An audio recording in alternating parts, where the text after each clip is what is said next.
Hi, welcome to the Business Tech Insights podcast. I'm your host, Brad Nelson, and today I am joined by Genevieve Barba.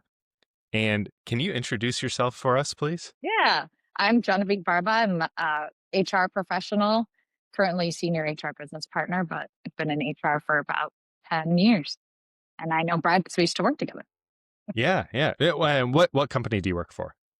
Purple Carrot, it's a vegan meal delivery service, and they do ready to eat food, they do retail food.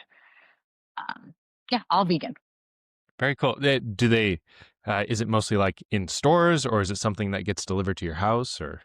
Both. So they have stuff at like Jewel Osco or the grocery stores that you go to.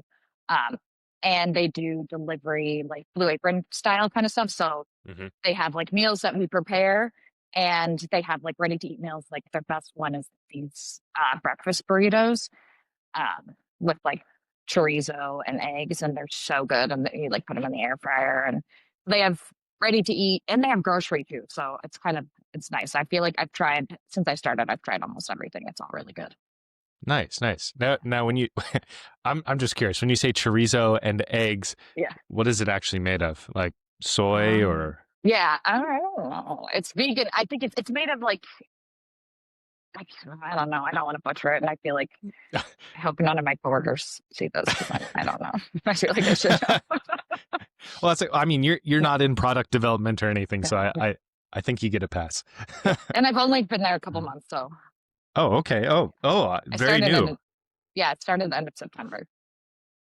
All right. Yeah, Well, congratulations on yeah. the new job. Thanks. Yeah, it's great. So, in your time in HR,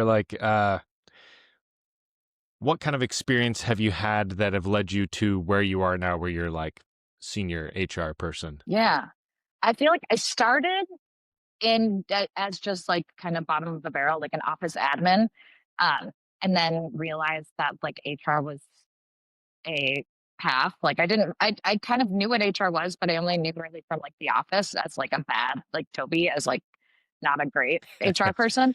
But I like, it sounds weird, but I always wanted to like work in an office and do an office job. I think that's because I saw my dad do that, like go to an office, and I don't know. I always liked that vibe. So, and I've always been a people person. I really like, even with my friends in high school, I was kind of like the friendship mediator between everybody. So that kind of naturally propelled me into HR. And then I got my first HR job as like an HR generalist. Then I worked my way up to HR director in the real estate industry. Um, and I feel like as it is with startups, a lot of the time you get the title director and you kind of, I mean, I was director, I was doing all the director things, but I never had a boss in HR to like kind of teach me all the things. I kind of was Mhm. self taught a lot, but once I had a boss who was in HR and kind of taught me more, I just liked it even more. And then found my way to HR business partner, which is what I do now. And that's, I think, what I like the most. I like working with managers and helping them figure out the people issues and figure out the best way to, improve business outcomes, but also keep the people happy. Because as long as the employees are happy, you make more money and everybody's happy. Yeah, definitely. Yeah. Well, yeah, and so HR is kind of how do you ride that line between um, protecting the employees and giving them what they need, but also protecting business interests and making sure that the business is profitable and has the right people in place. Yeah. I mean, it's a hard dance to dance, but I always think of it like if there's an employee who's not performing and like it's our job as the company to, make sure that we have people who perform. But at the end of the day, like if someone's not performing in a job, chances are they probably don't, it's not a good fit for them either.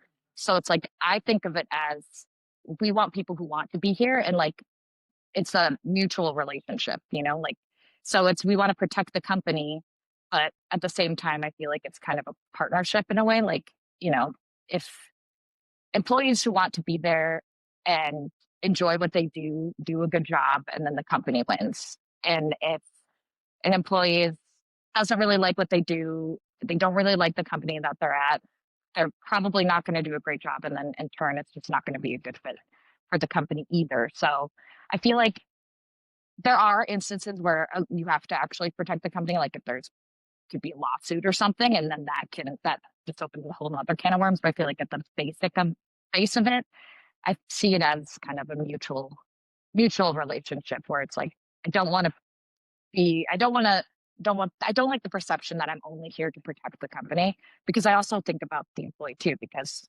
if they're not happy, then you know they should be somewhere that makes them happy. I guess if that answers the question. Yeah, yeah, for sure. Good. Yeah. Now, what kind of technology and software and stuff do you use to help manage people and Mhm. manage all the stuff that you have to do?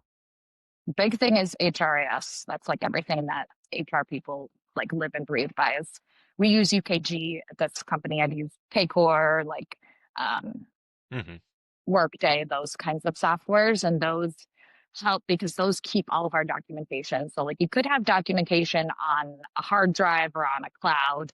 We usually have store documents there too, but the best place is the HRIS because that's where like from the moment you email a potential new hire, from the moment that they could leave the company or as long as they're with the company, like all of their actions live in the HRIS. So Hmm. like compensation adjustments, any performance documentation like performance reviews, peer feedback, your I-9s, all the documentation, your insurance benefits, like everything lives in the HRIS, and that's kind of like our company Bible. And I've seen, like, in the past, I started where nothing was kept on an HRIS, like things were kept in Excel spreadsheets scattered all around. But like as time goes on, like over the past 10 years, I've seen a lot more leaning on the HRIS. It's a digital platform, but it's like it's easy for us to keep everything organized, and then the employees are able to have better visibility and everything too. Now, is that like self-hosted on your guys's computers, or is that out in the cloud that you guys access from anywhere? Or Yeah, out in the cloud. It's okay, like yeah, each HRS I think has their own cloud. I don't really know how it all works, but hmm, hmm, yeah. Well, I just I guess I never really thought about HR having their own specific software, but that I yeah, mean, it makes a lot of sense. So it's almost like what a CRM is to marketing. exactly. It is Okay. exactly like that. Like it because all of the employers are like our clients. We keep all their pay data, performance, addresses, contact information, you know, emergency, everything's all in Hmm, very there. cool. So how has I mean, it sounds like this specific software has improved your workflow and made Yeah. things easier, but are there any ways that technology actually makes it harder to do your job? Is there anything like that? Yeah. There's like, I wish there was a perfect HRS out there. Uh-huh. I have yet to see it, but things that make it harder is like, okay, we terminate an employee who was the supervisor, and all of their employees are now floating in the HRS without a supervisor. And Mm, some HRSs make it really easy. Okay, like assign all of these employees to their new supervisor. It's this person. Some HRSs are like, you have to go to each employee, every single one, and be like, okay, here's your new supervisor. And it's like, that can be a pain, or just like little manual things that on some HRSs it's automatic, other ones it's not. Like some HRSs have direct feeds to insurance companies. So like if you enroll in insurance with United Healthcare, you're enrolling through your HRS and then it hmm, talks to United Healthcare. So they both know there's an employee, here's all their contact information. Some places, some HRSs don't do that. So like the broker has to help you. Like there isn't one perfect one, but they I mean, it does overall make it easier, but there's always like issues that like, or like how the payroll works. Like we terminate somebody in the middle of a payroll, having to manually calculate like their prorated rate rather than it just knowing. Like some softwares know, some don't. So it's never uh-huh. perfect. Definitely. Yeah. Uh, what would you say is the most difficult part of your job? I think for me, it's prioritizing my like tasks that aren't like I like doing projects, Yeah. but I'm such a procrastinator. Like I have a project right now that I'm like get done by the end of the year and it's tomorrow. So but I have it like mostly done, but I was like, I'm gonna put it off till when nobody needs me because I'd like to be super available if anybody needs to talk to me or needs anything. But And now most people are on PTO, but Yeah. I can be, it's definitely the typical procrastination. Like the things that I like to do, I get done right away. And the things that it's not that I don't like to do them, but that I put a big scary monster face on it in my head that it's like going to take me forever. And it usually doesn't. But yeah, that's the hardest part. You It's just my own. gotta, It's like my own. yeah, you gotta get it out of the way. You just gotta do I it. know. And it feels so good when you get it out of the way too and cross it off your to-dos. Yeah. Yeah. But yeah. Although there is something, at least for me, where I'll have like a to-do list and I'll just knock it out really fast, and then I'll sit there and be like, well, now what? And then I have to create another to-do list, or Yeah. I don't know. Um, so with the move from real estate to vegan food, Mhm. I mean, is eating vegan, is that something that you're passionate about, or is this just something that was interesting to you, or? It's honestly, it was just interesting to me. My brother's a vegan. I've never been vegan. I've like eaten a lot of vegan food because of my brother.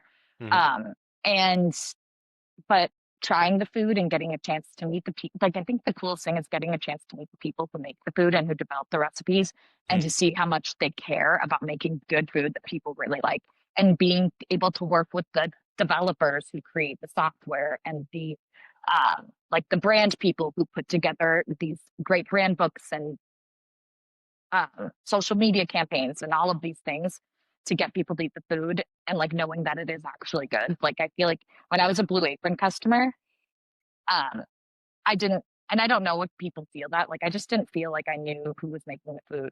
Not that I need to know, but like I don't know, it gets more personal. And now I'm follow prepared on social media, so I see like my coworkers on there and eating the food, and like knowing that it's all genuine from Hmm. behind the scenes makes I feel like the food taste even better. It is really good anyway, but it's just knowing that I don't know the passion behind it makes it a lot more exciting. And the food, it is really good. Like there's we haven't had a total dud yet, and I don't want to say yet because hopefully we won't. But and there's sometimes there's always improvements. And the best thing about it Yeah. is at work, everybody wants to know when it isn't good, and they want to know like how they can improve, which is awesome. Like it's a nice breath of fresh air. Yeah. So then do you have like chefs on staff that come Yeah, up with the recipes and stuff?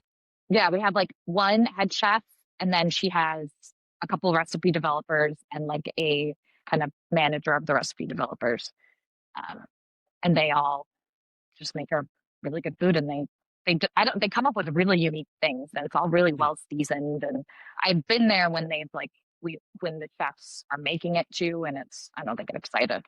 It's I don't know, it's fun to see. So it's just a world I never even knew what it was like behind the scenes.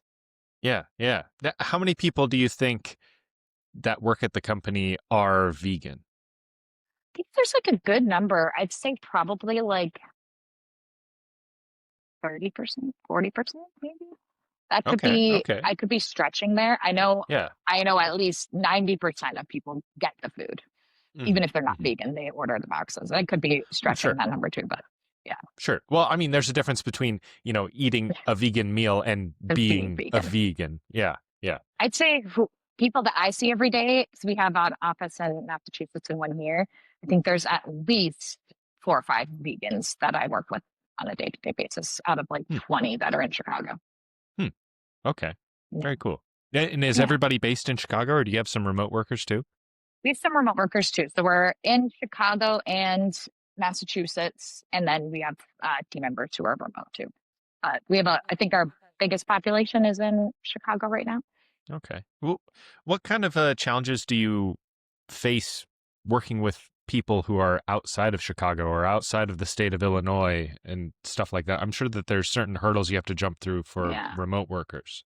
Yeah. It's connecting. I feel like finding a way to connect and make people feel like they're part of the team. Because when you're in an office, there's just that dynamic that I know it just naturally happens. And I think I used Yeah. to roll my eyes when I was working fully remote. I'm like, whatever, like they can all be done remote. And a lot of it can be, but it's like the team morale things, like happy hours and things like that, where you would run into your um, colleagues and having them be remote. I feel like that's the biggest hurdle I run into, and making sure that everybody feels heard and like they're part of a team, even though they're remote. Yeah, that's something that we that we've kind of tried to figure out here, because Mhm. we're basically everybody is remote. I have a couple install techs that live here in Montana, Mm, but my other like help desk technicians and salespeople, they live in other states. And trying to find that balance of it's great because people can live wherever and they can do their job kind of how they want, but mm. also finding that way to connect more. We've discussed having like video game nights and stuff, but Yes. yeah, yeah, but yeah, that definitely is challenging. What kind of advice would you give to a small business that doesn't have any HR staff? Um, I mean, hire an HR, but no, it's like it takes a while until you actually need somebody full time. But there's a Yeah, lot of really good fractional things. I guess like you don't want to wait until there's a problem to engage right. somebody in HR because then it's just a lot of backtracking. But I would say documentation is Hmm. key. So like if there's ever any issue with any team members, just keeping a rolling document, it can even be a Google Doc or anything, just to make sure that your communications with somebody is are documented if there's any issues or anything. Uh, I would say having regular check-ins and like performance, even for small businesses, like having an annual performance review or like quarterly. Uh, you can find templates online. It's Hmm. like for free online, and those I feel like it gives team members an opportunity to set goals for the year, see where they're doing well, see where they can improve on. And it also serves as good documentation too, just to keep, see. So like if somebody's there for years, you can kind of see their trajectory, like where they've improved.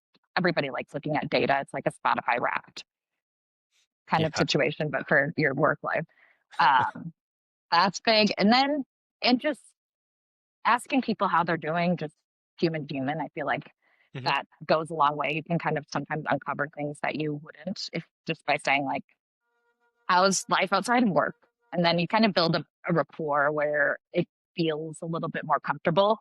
So I like have in the past run really efficient meetings where it's like, let's find the thing, let's talk about what we're here for, and then hang up. But I feel like I've started doing more like, how's it going? Like how's life? Starting with that, and that kind of just makes for a more comfortable environment, I feel like. Yeah, definitely.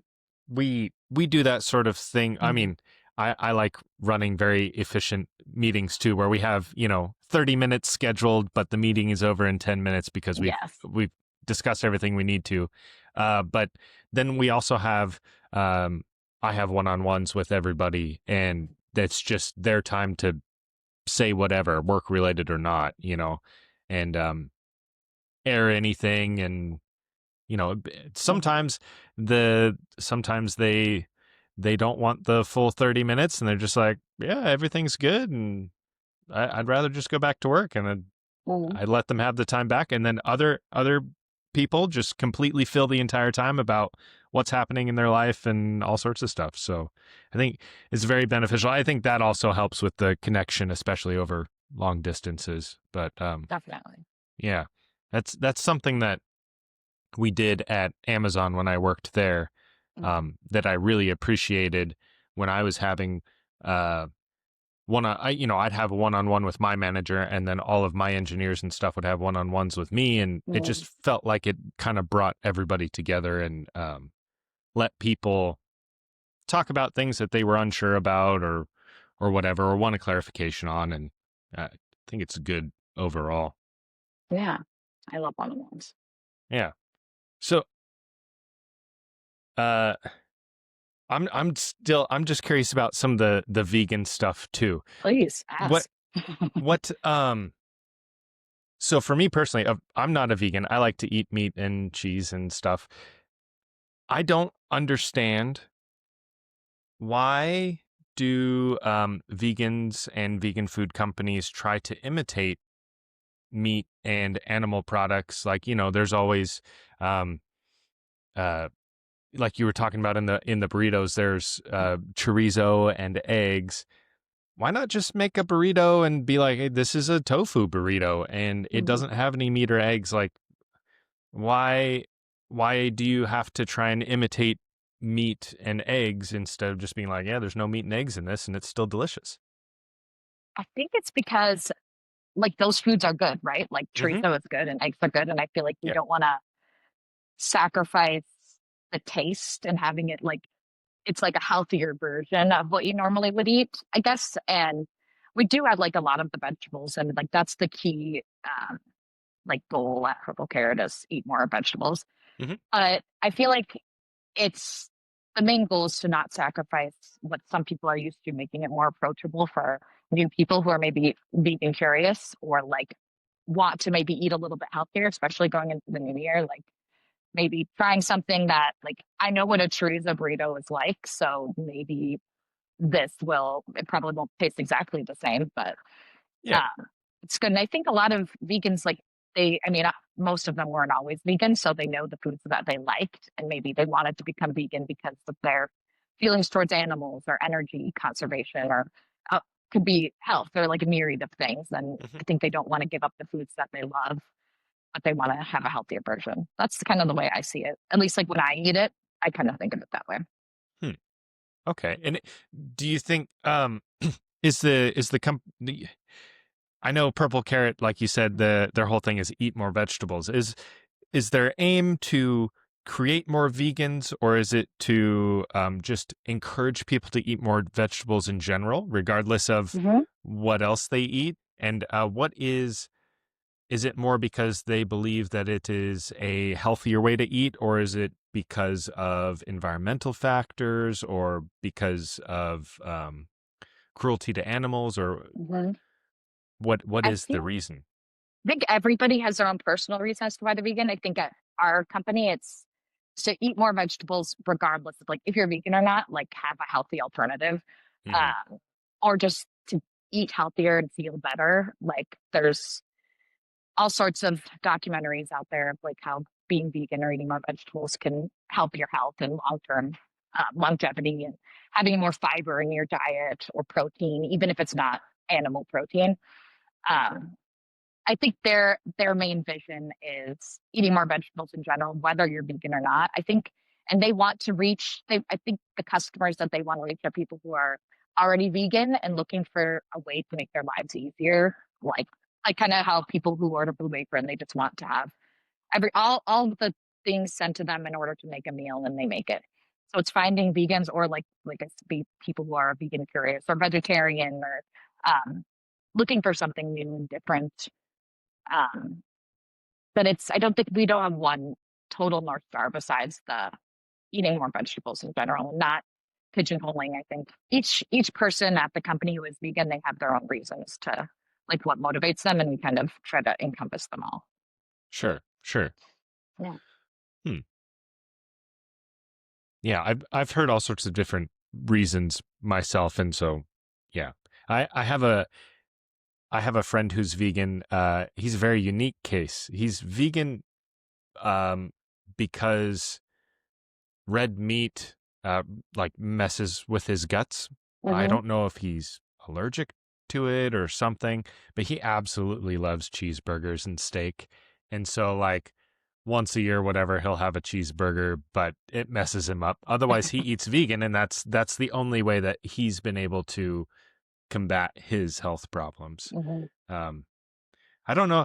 You know, you mentioned there's a lot of documentaries saying that it's healthier to eat that way. There's also a lot of documentaries and studies and stuff that says it's not healthy in general to eat No, only totally. plants. So I'm Yeah. sure it's more of a case by case basis Yeah.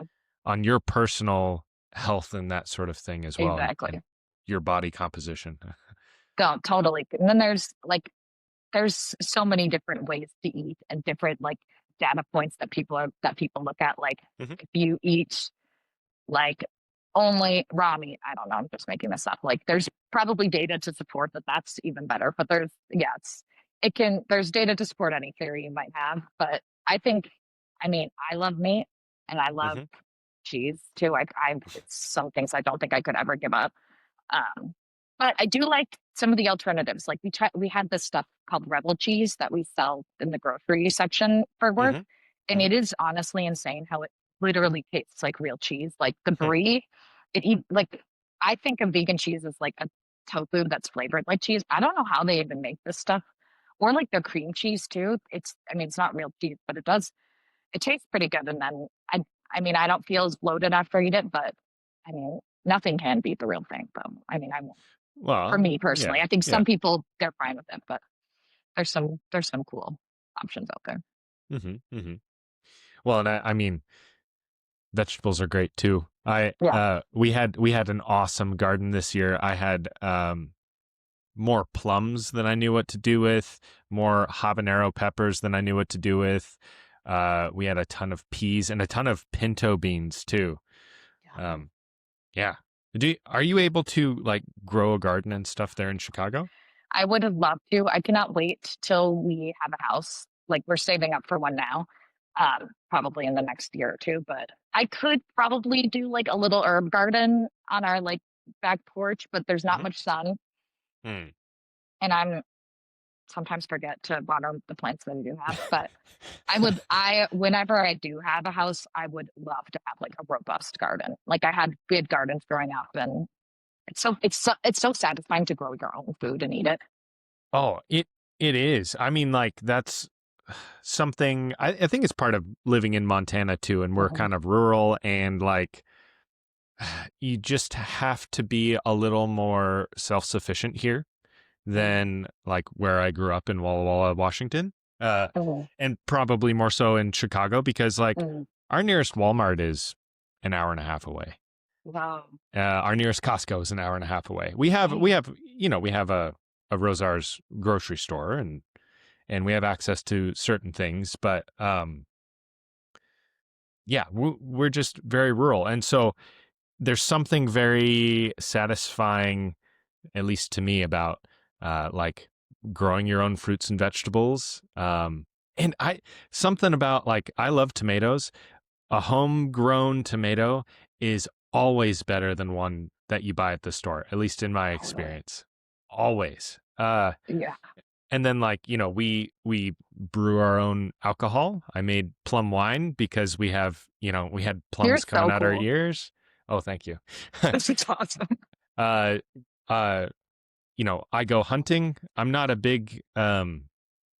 trophy hunter. I don't have any mounts on the wall or anything. Mhm. I'm not in it for, the big fancy rack or whatever. I'm in it because, I can get a hunting license and a couple deer tags and an elk tag for like $50. And then me and my wife will butcher whatever animals I get. And we end up with meat for, all of winter usually.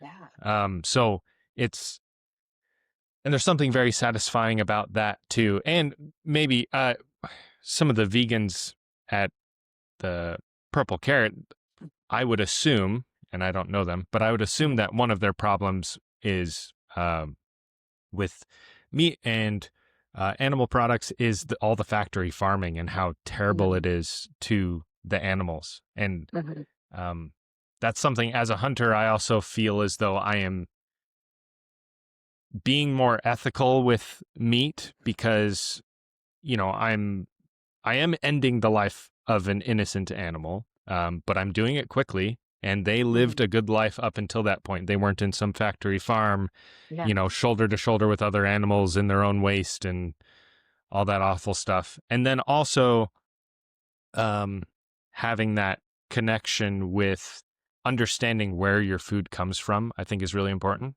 A lot of people that eat meat, I don't think truly understand like what all goes into that and that, you're eating animal muscle and flesh and, it's Yeah.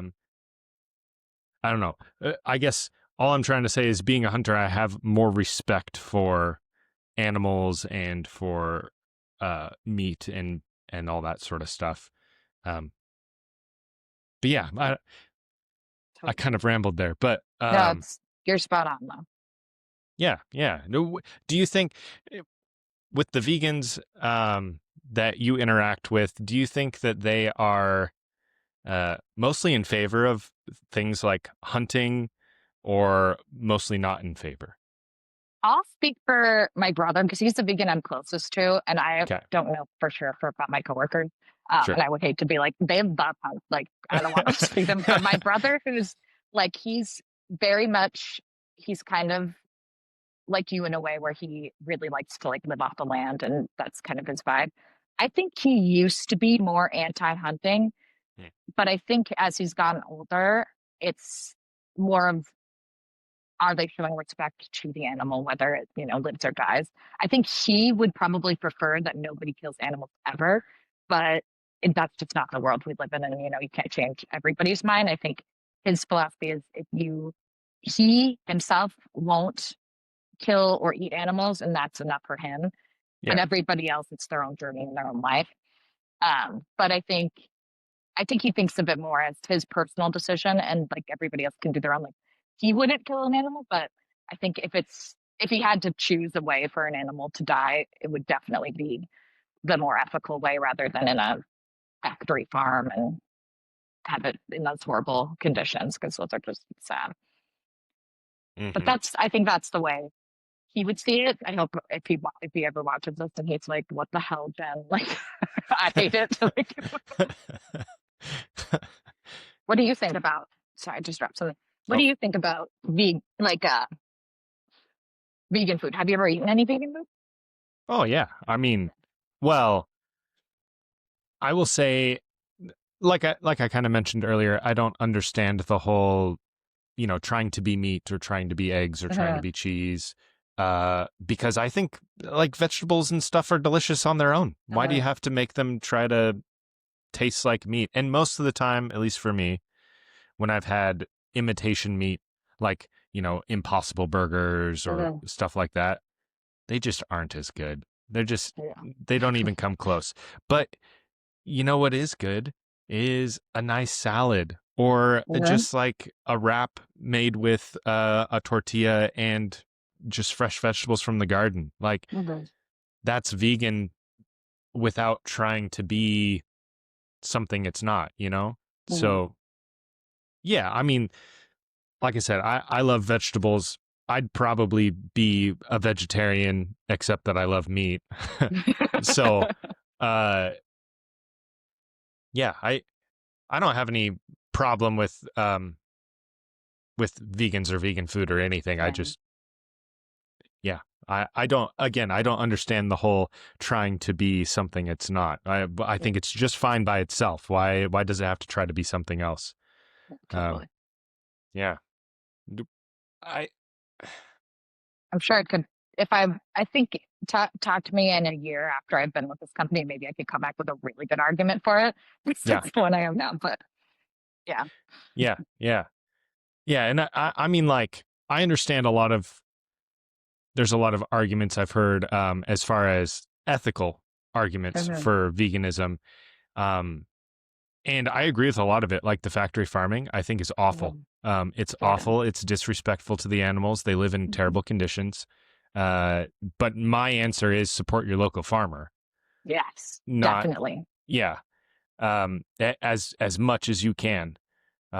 Raise your own animals if you're able to. Grow your own gardens if you're able to, and support your local farmers, because Yeah.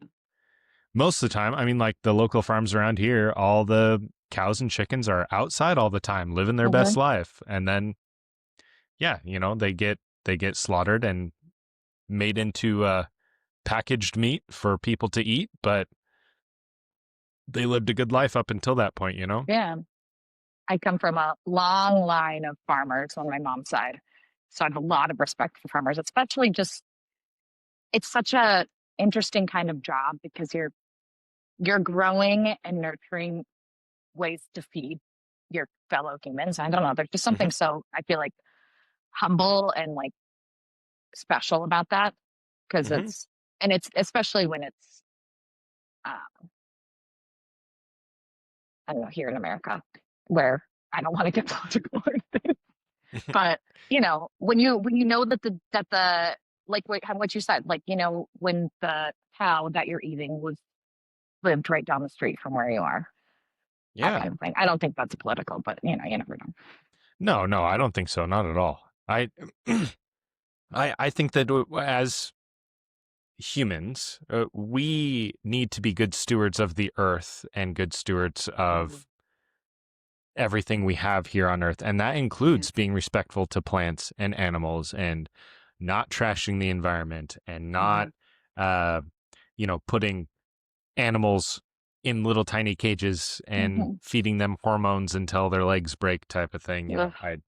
That's, yeah, yeah. So I don't know. Anyway, we got done this. Yeah, yeah. Yeah, I feel like it got a little dark, but Yeah. but yeah, support your local farmer for sure. Yes, I feel like that's an easy thing to get behind, especially in the Yeah. Midwest. They're everywhere, Oh yeah, yeah. and I'm sure Yeah, in Georgia. well, actually not so much. Not No? I mean, we have a lot of smaller local farms. Like Mm-hmm. we have a few nurseries Mm-hmm. that like when we bought some tomato plants from a nursery here this year for our garden, they did really well. And then we have some small ranchers and stuff, but it's very mountainous here. So there's Yeah. not a whole bunch of rangeland for a bunch of animals. Now, on the other side of Montana, it's all rangeland. And so there's a lot of ranches and stuff over there. But the other thing, too, is like some of the crops, it's a little bit harder to grow stuff here because we're in a very, I forget what zone we're in, but we're in a pretty harsh climate. Like it doesn't get any hotter than, I think it got up to like 90 degrees last summer, and it gets down to like -30 in the winter. So our growing season is pretty short. Yeah. And so it's a little bit more difficult. Like when we start seeds, we start them inside on our enclosed porch. And because we can't really start the seeds outside, otherwise they won't get to full maturity before it gets cold again. So that's part of it too. Now where I grew up in Washington, we had wheat fields and canola fields and alfalfa and peas and strawberries. That was my first real job. Real job was picking strawberries. Awesome. Yeah. Nice. Did you ever eat any of them when you were like one in your mouth? One of them? Oh yeah. Well, that's the thing is they told we were allowed to. We could eat as many strawberries as we wanted, but it was but it was piecemeal work. So, if you ate all the strawberries but didn't put any in your flat, you wouldn't make any money. Yeah. So, I think I was making like $1.12 for a flat of strawberries back then. It was nice.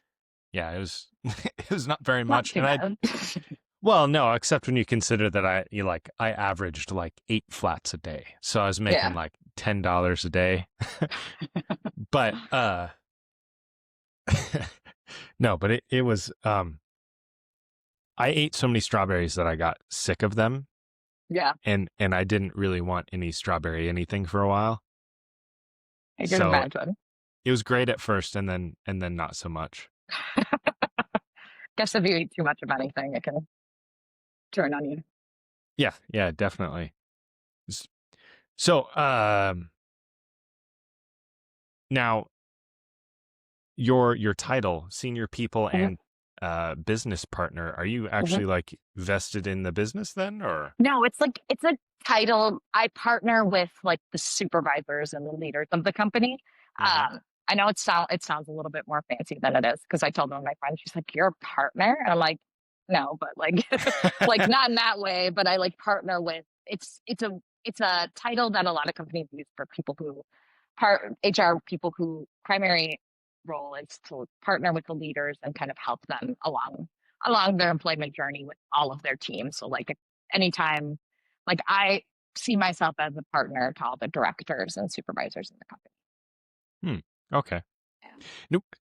Now, is this your ultimate career like Is this your ultimate career, or do you have somewhere else that you want to end up being at some point? I think someday, like once there's so much I still have to learn. Like I've just because I was self-taught for so much, like there's so much I want to learn from my mentors and leaders. So I feel like once I've learned all that, so maybe like 10 years, who knows? I would love to have my own business. My husband's going to law school, and I was like joking. I'm like, we could have a duo. You do the contract law, I do the HR. Like, we could crush it. But he doesn't even know if that's what he wants to go to law school for. So, Oh, but okay. I think I would love to do HR consulting on some level, like later in my career, helping small businesses that don't have an HR department. I think I would like that, but I also could see myself staying in the corporate world and working for a company, working my way up and being a VP of HR someday. So I could see that too. And that has a lot of security, which I like the idea of working for a company where my health insurance is guaranteed for the most part. And like I could have paid leave if we have kids, um, those kinds of things. But who knows, maybe down the line, if like my husband gets a job where he has insurance and I can figure out my own thing. So there's a lot of different avenues. I feel like right now I want to learn everything, and then who knows? Maybe I'll have my own business someday, or um, you never know. I do like the idea of like just because of my procrastination and things like that. Like I like being the master of my own work in a way. So I could see that sounds appealing to me, but I do also like the structure that a company brings. So it could go either way. But I'm very ambitious. So whenever I do, it'll be something in HR, and um, I'll work really hard for it, whatever it is. Now, do you think that being mostly self-taught is a hindrance, or do you think that that's kind of a superpower for you? I think part of it is a superpower, but I think when I started looking for a new job, it felt a little bit like a hindrance because in HR, especially, you want to be able to demonstrate that you can handle lots of different populations of employees, and it is important to know the industry that you're working in. So, like, though HR is very transferable, I could work at pretty much theoretically any company. The basics are pretty much the same. But knowing the industry, especially now that I'm in like somewhat of a tech industry because we make our own software, like that's a whole different ballgame that I just didn't understand before.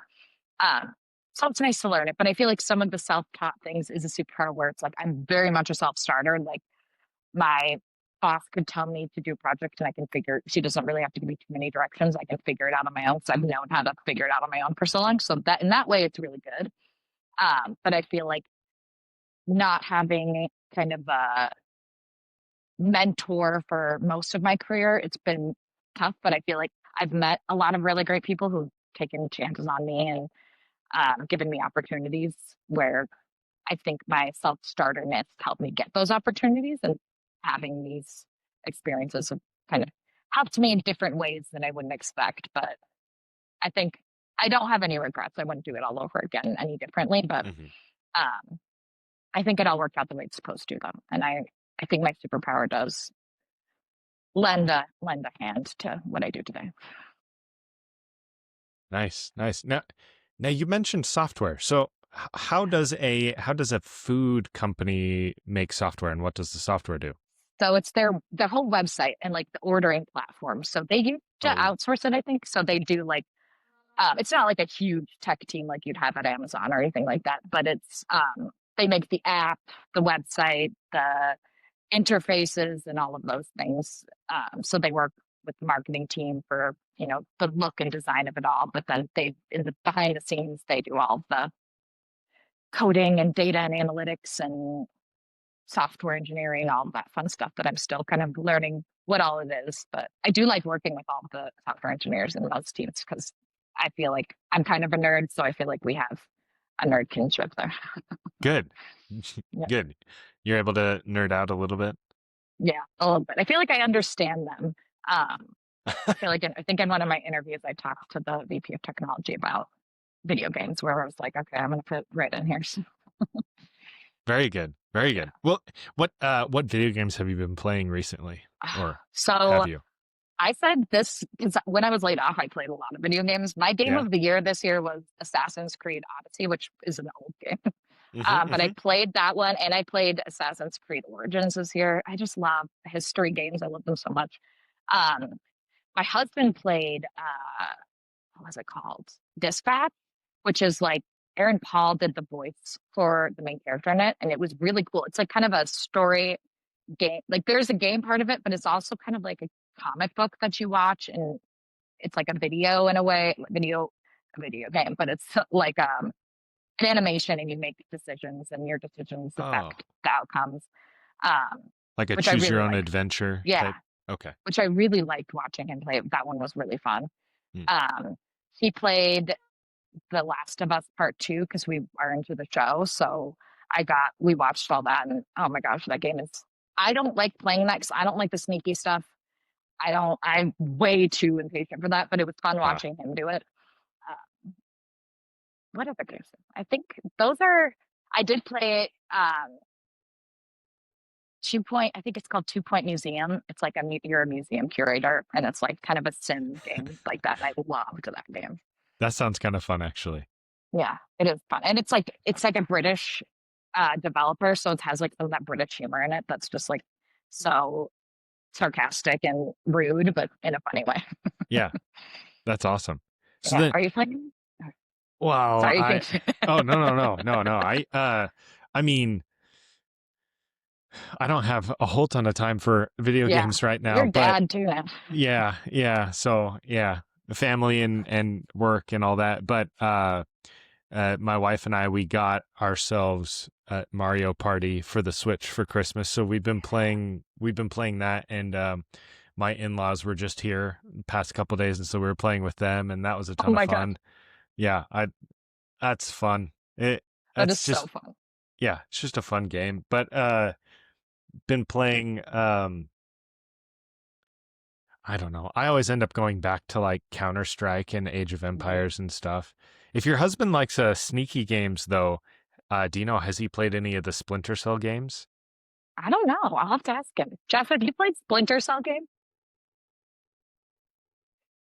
Oh yeah, if you heard him, he said, "Boy, does that take me back." So Oh yes, yeah. yes. Oh yeah. Yeah, okay. Okay. Those are those are awesome. I those are some of my favorite games, but I haven't played them in a long time. I think I have every single one of them. Or Nice. maybe all of them but one. But yeah, they're great. I might even have Yeah, one. Yeah. Yeah. This there it this is. one. Yeah. Nice. Oh, it's This PC. Nice. Oh yeah. Oh yeah. Oh, You're you a guys are PC through and through. Yeah, it's the only way to play games. Come on, Jen. Like I know. you play with consoles. You use Yeah. little peasant sticks to Yes, we do. play your games. Oh man. I had an Xbox before I met Jeff, and he came with his PlayStation 5. So we're until we move into a house where we can have like a super fancy PCs.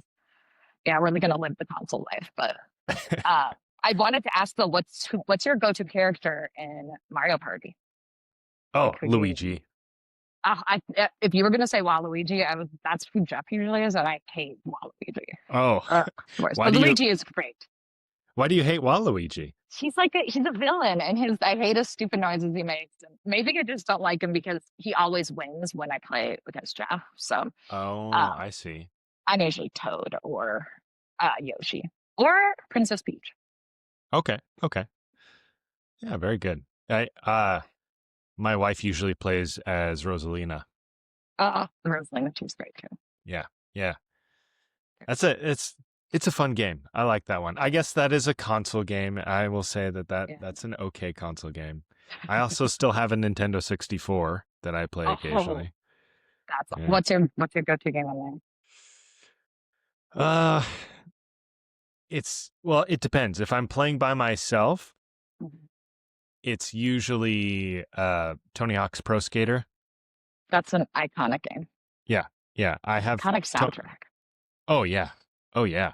I've played a lot of Tony Hawk games. I I have Tony Hawk's Pro Skater 1, 2, and 3 for the Nintendo 64, and I love all those. And I used to have Tony Hawk's American Wasteland for PlayStation 2. Mhm. That was a fun one. And there were some other ones too. But Yeah, Tony Hawk's Pro Skater. If I'm playing with other people, I like to play James Bond GoldenEye. That's a fun Oh one. yeah, that was Or we have this racing game called Beetle Adventure Racing. never heard. It's like, those the like late 90s early 2000s Volkswagen Beetles when they kind of Yeah, redid them. Yeah. yeah. It's a racing game with those cars. Oh, fun. Oh my It's gosh. it's super fun. It's a great game. It's kind of silly looking at first. You're like, "Oh, it's just all Beetles." Like you can't drive Mhm. hot rods or anything like that, but it is super fun. I played a lot of Diddy Kong racing growing up. Mm. I don't know how, like, it wasn't Mario Kart, but it was similar to Mario Kart. And I don't know, me and my friends would play that all the time growing up. But I love those racing games because they're just so fun to play when you're with people and like just Yeah. the shit talking that goes on. It's great. Oh yeah. Oh yeah. Oh yeah. You have to. I mean, Yeah. that's the okay. I will say there's something about sitting on the couch with your buddies while you're playing whatever, you're playing Halo or playing um, Yeah. a racing game or something like that. That is really fun. There is also back when I was playing Counter-Strike like every day, Mhm. back when I was a single person, uh, um, I had like the same crew that I'd roll with, and we would play tournaments and stuff. And there was something to be said about that too, because we get really strategic about it, and had a good time with that too. But there is something to be said about like sitting on the couch next to somebody who Mhm. uh you're beating at a game or you're Oh, losing against. yeah. Oh my Yeah, gosh. We played It Takes Two, if you've heard of it. It's a that sounds really fun game. familiar. What's that It's about? It's so the basic basis of it is like they're these parents, like a husband and wife, who are like on the brink of divorce, and their daughter is really sad and like Hmm, wishes that they wouldn't get divorced or something. And then the mom and dad turn into like little toys. And then it's kind of like you're going to a world of Toy Story in a way. hmm, And mm-hmm, you mm-hmm, just like it, there's levels, and you're basically trying to like save your daughter or like something like I can't remember exactly, and save your marriage.